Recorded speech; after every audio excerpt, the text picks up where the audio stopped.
Okay, welcome to today's lesson, which is about nouns and prepositions. The best way to learn verbs and prepositions, nouns and prepositions, and phrasal verbs and any new vocabulary is learning it in context.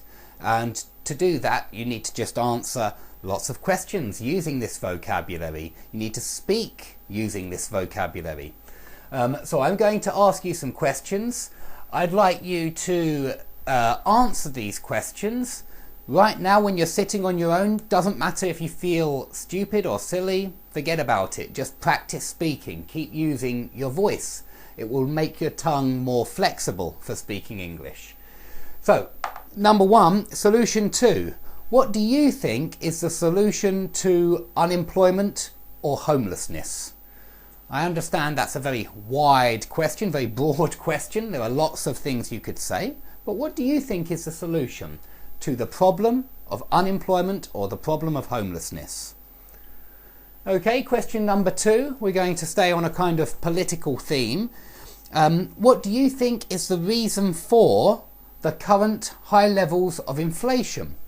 What do you think is the reason for the high levels of inflation? Okay. Question number three. Has there been an increase or a decrease in the value of your currency recently? Your currency. Now remember that currency, it means dollars, pounds, euros, or whatever else you have, rubles perhaps, whatever else you're using. Has there been an increase or a decrease in the value of your currency recently? Okay, question number four, and I like this expression because we use it very often, usually in the negative or in a question. I should perhaps just very often like this. So point in. Is there any point in protesting against government policy if you disagree in it, if you disagree with it? Is there any point in protesting? Perhaps going out onto the streets and waving a sign or a flag or a banner, making some noise. Do you believe there's no point in doing that, or is there a lot of reason to do this? Okay, you decide. But very useful expression, no point in doing something. Do you see any point in protesting against the government or against policy? Okay, number five. Do you have any respect for your government? Do you have any respect for your government, or do you only have disrespect for them? If the answer is yes, why? Okay, question number six. What is your attitude to immigration? What is your attitude to immigration?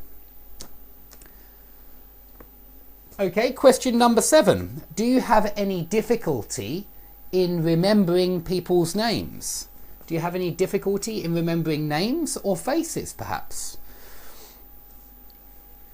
Okay, question number eight. What do you have a reputation for? Yeah, we all have reputations. I hope I have a reputation for being an English teacher. What do you have a reputation for? Okay, question number nine. Would you say there are a lack of jobs where you live? Would you say there are a lack of jobs where you live? Okay, and lastly, question number 10. Is there a need for higher or lower interest rates? Okay. I appreciate that a lot of those questions were political or economic, but I just wanted to try some new vocabulary, really.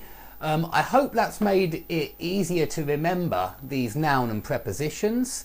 Just keep using them. The more you use them, the easier it will become to use them fluently.